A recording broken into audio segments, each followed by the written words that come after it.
Hello there. I'm your imaginary friend. I've got another story for you. This one is by H.R. Wakefield. Now, as always, bear in mind that sometimes an author will have included something in their work that at the time of writing seemed fine to them. And it's not always fine. This is the 17th hole at Duncaster. Mr. Baxter sauntered out of his office in the Dormy House at Duncaster Golf Club just as the sun was setting one perfect evening, late in September 1920 something. His meager labors finished for the day. He gazed idly around him over one of the finest stretches of golfing country in the world. Doncaster is a remote hamlet on the Norfolk coast, and being 12 miles from a railway station would have remained delicately secluded if some roaming enthusiast in the late 90s had not felt his heart seized by so fair, so promising, so royal and ancient a prospect, and rallied his golfing acquaintance to found the Duncaster Golf Club, with a small and select membership, and small and select it had remained. Almost deserted for most of the year, it was thickly sprinkled in August, and there was always a pleasant gathering of old friends at the spring and autumn meetings. Mr. Baxter, the popular and efficient secretary, was a portly little person, kindly, considerate, but not very happy. He let his eye roam placidly just over the superb sand dune country bordering the North Sea, where gleaming alleyways of perfect turf burrowed their way through the golden ramparts above them, sweet isolated pathways ending in the world's finest greens, so the members considered, where little red flags gleamed, waving gently in a dying evening breeze. Then his eyes wandered inland and became for a moment sharply intent as they reached the 17th green, the new 17th, placed on a plateau in the big wood, the long shadows cast by the sleepy sun peeping through the trees, playing across it. Mr. Baxter was in a slightly depressed and introspective mood. Golf secretaries, he decided, were born and not made, and born under no felicitous star. There was he, a student and a philosopher by taste and temperament, condemned to oversee for a slender remuneration the tiny activities of a blasted golf club. He had drifted into this blind alley as he had always drifted. It was all due, he supposed, to the fact that one of his glands functioned inadequately. Yes, golf secretaries were only explicable on some such derogatory hypothesis. This 17th green, for example, because it was the only alteration made since the opening of the links. What a yes and no, what a discordant clamor of debate, what a fuss about almost nothing. Of course, it was an improvement by hacking a fairway through the wood and making the green on that ideal little plateau. A bad 270-yarder had been changed into a very fine two-shotter. The best, though not the most pleasing hole, for the dunes made the real charm of the course. And yet the student and philosopher rebelled. He strolled across to the Perot's shop, whose tenant was standing in the doorway smoking a pipe and gazing reflectively in front of him. "Evening, Dacres," said Mr. Baxter. "I thought I saw someone on the 17th a little while ago. Is anyone still out?" The Pro took his pipe out of his mouth. His face did not command a wide range of expression, but for a moment a look of certain sharpness and subtlety flitted across it. "No, sir. Everyone's in. Mr. and Mrs. Stannard finished a quarter of an hour ago. They were the last." "That's funny," said Mr. Baxter. "I could have sworn I saw someone." The Pro paused for a moment, as if carefully choosing his reply. "I think, sir, it's the shadows. I fancied the same thing." "Well, what do you think of it?" asked the secretary. "I'm sure it's a very fine hole, sir, but it's too good for me. I've played it 7 times now and done 5 5s and 2 6s. It's funny, too, because it's just my length, a drive and push iron with the ground as hard as this, yet I haven't found the green with my second shot once. The ball seems to leave the club all right, and then, well, it's something I've never known happen before. I hope it's going to be a success, for it's been enough bother and expense," said Mr. Baxter. The Bro did not answer for a moment. He put his pipe back in his mouth and looked away over to the subject of discussion. At length he asked, "Did they ever discover what the contractor's men died of, sir?" "Not for certain," replied the secretary. Blood poisoning of some kind. A very unfortunate affair. The other chaps thought it had something to do with those skulls and bones they dug up. They got to talking to the villagers. Put the wind up them a bit, I'm thinking. How was that? Asked Mr. Baxter. It's some sort of talk about the wood, it seems, replied Dacres. Mr. Baxter was interested. I should like to hear more about this, he said. But I have no time now. I'll see you tomorrow. The next day, the Saturday before the opening of the autumn meeting, Mr. Baxter played an afternoon round with Colonel Semless. It was for both of them their first introduction to the new 17th. The colonel had taken up the game after he retired, and he served it with an even more fanatical devotion than he had served his king. He was a jolly old maniac, with a handicap of 16 and a style of his own. Mr. Baxter might have been a very fine player. He had balance, rhythm, and a beautiful pair of hands, but his heart had never been in it, and he was content to be a perfectly reliable two. No incident of any moment occurred during the first 16 holes. The colonel collected much fine sand in various portions of his attire. Mr. Baxter played sound but listless golf.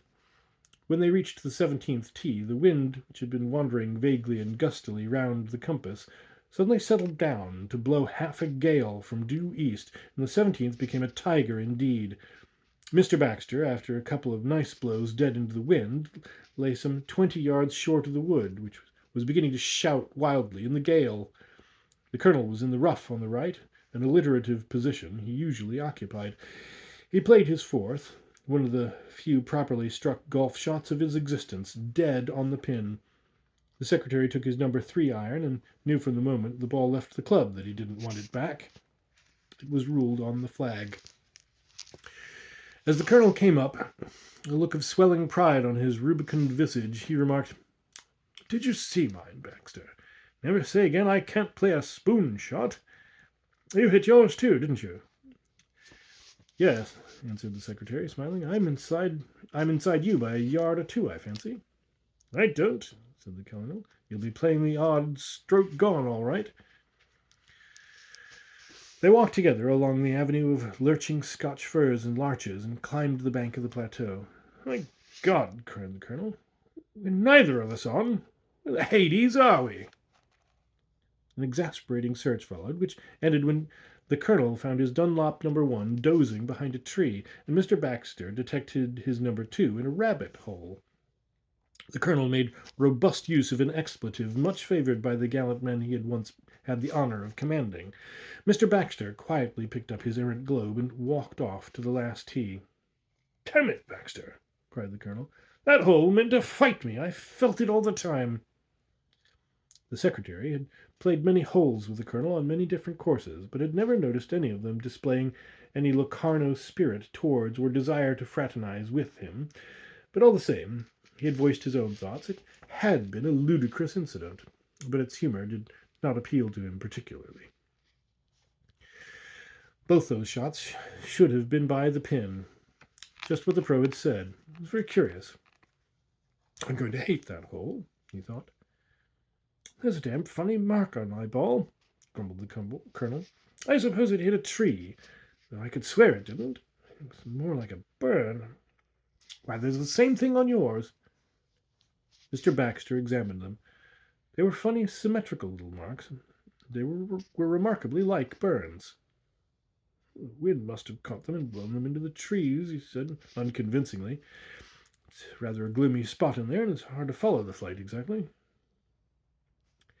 After tea, the secretary went round to see Dacres. "Well," he said, "I've tried the new hole." "I saw you out, sir," said the pro, smiling. "Did you get your 4? "I almost deserved it," said Mr. Baxter. "My 3rd was played like a golfer and lined on the pin. I found it in a rabbit hole underneath the left bank." "That's what I told you, sir. It's that sort of hole. I shall be interested to see how the members like it next week. In this wind, it's certainly some hole." "You mentioned last night something about talk in the village," insinuated Mr. Baxter. "What kind of talk?" "Well, sir, there's been quite a clack, still is for that matter. They're a funny old-fashioned lot, with funny ideas. Do you know, sir, they won't go into that wood after dusk." "Why on earth not?" "They don't seem to think it's healthy, somehow. They call it bloodwood, some old superstition or other.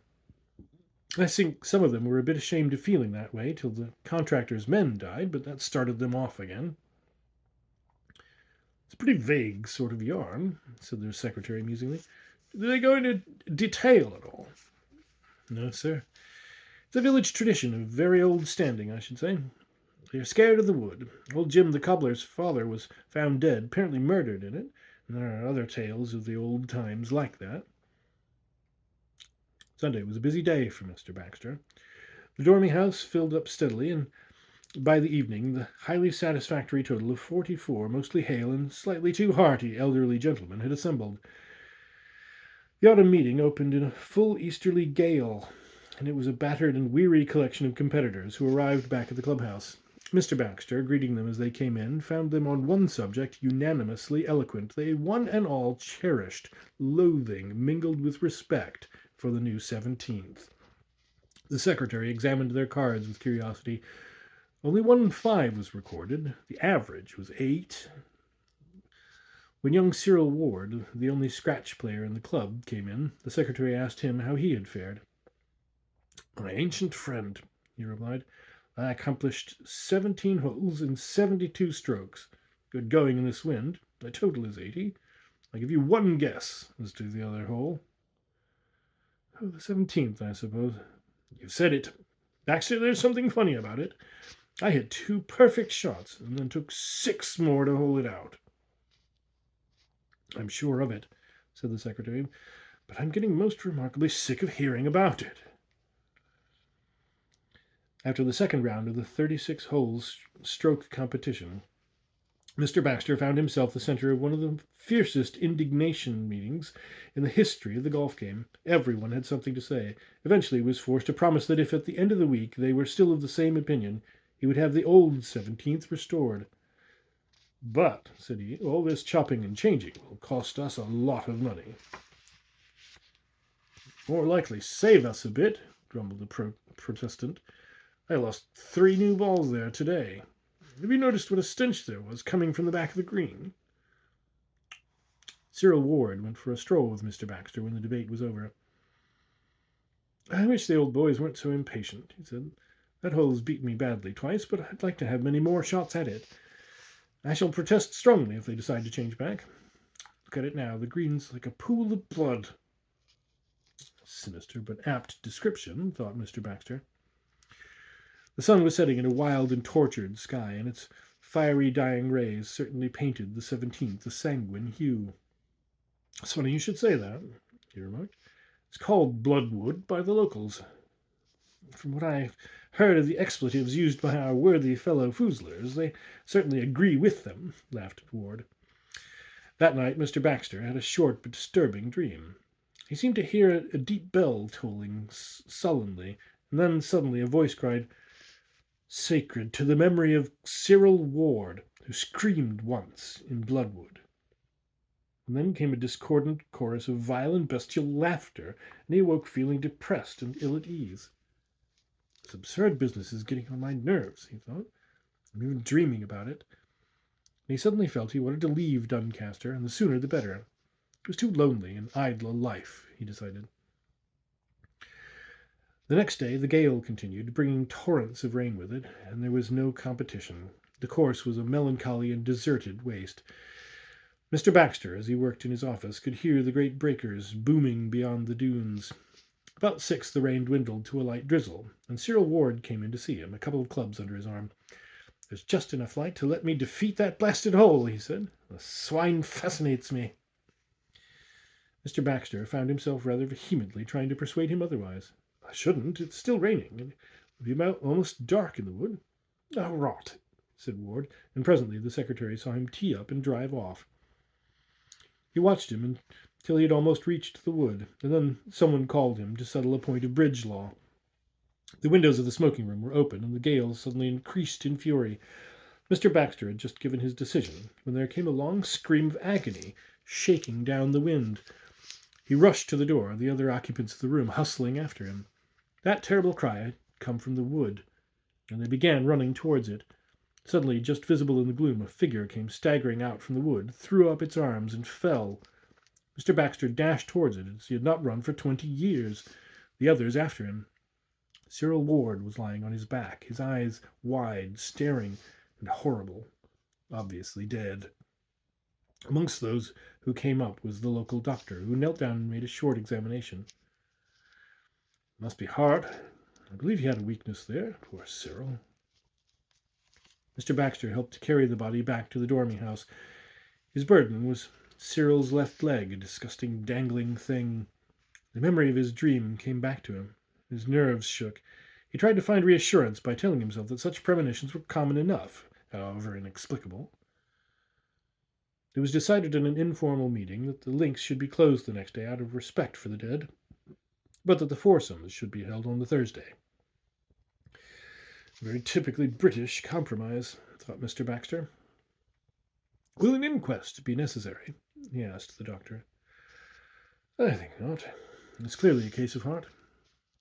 Did you notice his eyes? Asked the secretary. The doctor gave a quick glance. I did, he replied, but these attacks are often very painful.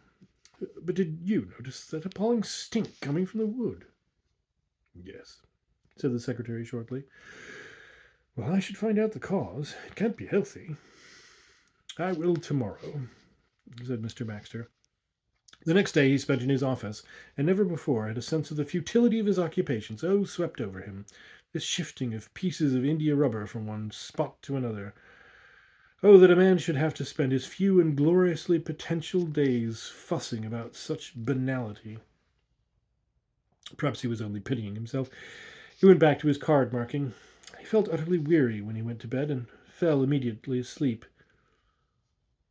Boom, boom, boom. There came that terrible tolling. He must wake. He must not hear what was to come. Sacred to the memory of Sybil Grant, who screamed twice in Bloodwood. And once again came that foul and wicked laughter. He awoke, sweating and unnerved. He got up and mixed himself the strongest whiskey and soda of his temperate existence. Sybil Grant. Sybil Grant. Thank God he knew no one of that name. He tried to read till light came. He went down to the clubhouse after breakfast and met the doctor. Hello, said the latter. You're not looking very fit. What's the matter? Oh, just a rotten night, said the secretary. By the way, I sent the greenkeeper to find out about that smell, but he couldn't discover any cause for it. And as a matter of fact, says he couldn't smell anything. He's a lucky man, said the doctor. It was the most loathsome reek I've encountered, and I've met a few. After the foursomes had started, everyone desperately light-hearted and pathetically determined to allow no echo of the horror of a few hours before to disturb the atmosphere of laboured cheerfulness. Mr. Baxter felt he must be alone. He wandered off to the long no-man's land between the dunes and the sea, a famous haunt of seabirds. The sand showed everywhere the delicate tracings of their soft little feet. As he reached the darker strata just surrendered by the angry, fading tide, his eye was caught by a patch of scarlet moving down to the sea some distance to his left. Girl going to bathe, he thought casually. She must have warm blood in her face on warm blood in her to face such a sea on such a day. I hope she knows what she's about. It's none too safe a spot. Presently he saw a man run down to join her and felt reassured, and yet depressed. To be a dingy old bachelor like myself is the one unanswerable indictment. 10 king's counsellors could not make it seem excusable. Then his mind turned to the question of the new post he was determined to secure. He would go up to London as soon as the meeting was over and get an exchange if possible. His work kept him busy all the afternoon, and he did not emerge from his office till dusk was falling. Best figure in England, he heard the colonel declaring as he entered the smoking room. I believe she's engaged to Bob Brenton. Who's that? Asked the secretary. The Grant girl, said the colonel. Sybil Grant. The secretary felt a tug of horror at his heart. Is she coming down here? He asked sharply. She is here, replied the colonel. If you'd been here 10 minutes ago, you'd have seen her. Well, where is she now? Asked the secretary, seizing his arm. Where is the girl? He cried, his voice rising. Hello, young fellow. What's all the excitement? I imagine she's about at the 17th Green. She's staying with the Bartletts at the old cottage and is walking back that way. At that moment, a bell seemed to toll once, shatteringly in the secretary's ears. He put his hands to his head and, without a word, started running frantically down the 17th fairway. Suddenly there sprang down the wind a terrible cry of terror, followed by a desperate and prolonged scream. Mr. Baxter stopped dead and shuddered. He heard shouts behind him and the patter of others running. He tottered on. Several people, passed him. As he reeled into the wood, he could see the firefly gleam of electric torches, and as he neared them, he could see they were focused on some object on the ground. It was white, and someone was kneeling over it. When he saw what it was, he was suddenly and violently sick. It was flung down the bank. It was naked. Its head was lolling hideously. It was sprawling, one knee flung high, its face. But someone covered that face with his coat and told Mr. Baxter to go for the doctor. And that terrible death stench kept him company. The inquest was fixed for the following Monday, and Mr. Baxter was told that his testimony would be required. The little village swarmed with police and reporters. There hadn't been a mystery of such possibilities for many moons, and the whole country was stirred. Murder so foul cried out for vengeance. But there was no arrest. And there never will be, thought Mr. Baxter as he took his stand in the improvised witness box in the village school. The coroner, a corpulent, hirsute, and pompous person, soon put to him the question he had anticipated. "I understand that you started to run toward the scene of the tragedy before these screams were heard. Is that so?" "Yes," replied the secretary. "Why was that?" And then Mr. Baxter uncontrollably laughed. "I may be mistaken," said the coroner, "but this hardly seems a laughing matter." "Must beg your pardon," said Mr. Baxter. "I laughed against my will. I laughed because I suddenly realized how absurd you would consider my explanation to be." "That is quite possible," said the coroner, "but I must ask you to let me hear it." "I had a premonition, a dream." "Of what character?" "Well, I dreamed that Miss Grant would be killed." "Did you warn her?" "I had never heard of her except in this dream. I did not know she was here until I was so informed a moment before these screams were heard." "Curious story," replied the representative of law and order, who clearly regarded Mr. Baxter as a person of limited intelligence and dubious veracity. "Murder by some person or persons unknown," was the verdict, and unknown he, she, or they remained. The 9 days ran their course. Police and reporters departed, and Mr. Baxter went off to London, where he secured a job at a new course in Surrey. He was to have no successor at Duncaster. Resignations poured in, and it was decided at a final meeting of the committee that the links should be abandoned. On arriving in London, it occurred to Mr. Baxter to call upon a friend of his, Mr. Marks. He very much wanted an expert confidant, and Mr. Marks, besides being very wealthy, was by some trick of temperament fascinated by all types of psychic phenomena, and had amassed the finest library on such matters in the world. "Jim," asked the secretary, "is there any mention of Duncaster in your records?"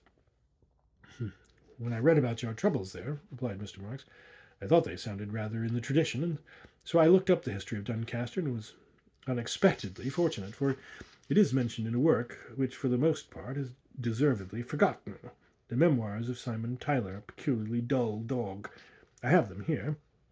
He continued, walking over to a shelf and taking down a bulky volume.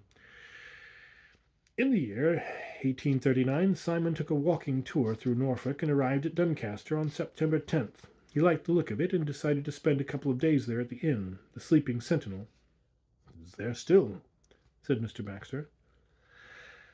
"All this," went on Mr. Marks, "is described at vast and damnable length, but his adventure, which occurred on the second evening of his stay, is much more crisply done. I will read it to you. "I spent a pleasing and invigorating morning wandering over the wild expanse of moor and dunes, as they call the great sand mounds, and afterwards dined, rested, and had some talk with my good host of the inn. Late in the afternoon I decided to make further exploration of the neighbourhood, and noticing a fine wood of tall trees some distance away across the moor, I remarked to my host that I proposed to visit it. Greatly to my surprise, he strongly opposed my doing so, but when I asked him for what reason, he returned me evasive replies. No one wanders there after nightfall, he said. It has a bad repute. On account of robbers? I asked. And though he replied with a short laugh that that was so, I did not believe it was the thought in his mind. To satisfy him, I declared I would but walk towards it, a promise I had better have kept. So I wandered out as the light was fading and drew near to the wood. Then I put it to myself that such a village gossip was in most cases but idle tradition, inscribed in the long and sparsely furnished memories of country folk. In this decision prevailing, I entered the wood, following a rough pathway. And then I had reason to doubt my host's word, for instead of it being shunned by the local folk, it seemed that the wood did house quite a company. The light being low and the trees growing close, I failed clearly to distinguish my companions, but only as it were out of the corner of my eye. I glimpsed them many times. Lovers, thought I. After I had traversed some 200 paces, I noted some little way in front of me a low mound with a single fine tree at its back. I was just fancying that I would go so far and then return, when a movement in the gloom caught my eye, and at the same instant I perceived a very vile and curious stench. Something seemed to be reclining on the mound, a beast of some sort, and slowly gaining its feet. And then I knew the beginning of fear. This thing seemed to rise and rise till it towered above the tree, and then it couched its head as for a spring. I have no wish to see its like again. Seized with a great loathing and horror, I ran back along the path, and as I ran it seemed that many were running beside me and closing in upon me. I felt the thing was close beside me, but I dared not turn to look. Just as my breath was leaving me, I found myself at the edge of the wood, and then something seemed to touch me, and I screamed and swooned. When I regained my senses, I found I was prone on the ground, and my host and some others were standing round me, conversing in low tones. They helped me back to the inn, no one saying a word. I left early the next morning, that stench still lingering in my nostrils, and the host seeming to avoid to talk with me. All this is the truth as I have set it down. And that's what happened to Simon, said Marks. Curious story, said Mr. Baxter. Far more curious than uncommon. I could find you a dozen almost identical experiences, almost certainly the work of our friends the Druids, whoever they were. A mound and an oak, such places are death traps. Not all the time. The peril is periodic. Why, we don't know. But our friend Simon was very lucky to be able to leave early next morning. Though he didn't escape altogether, the rest of his book reads like a coda to this adventure. Bad dreams, depression, and always that smell in his nose. He died within a year or two. And now tell me exactly what happened at Duncaster, for I gather it is still a disturbed area. So, Mr. Baxter told him the curious events connected with the new 17th.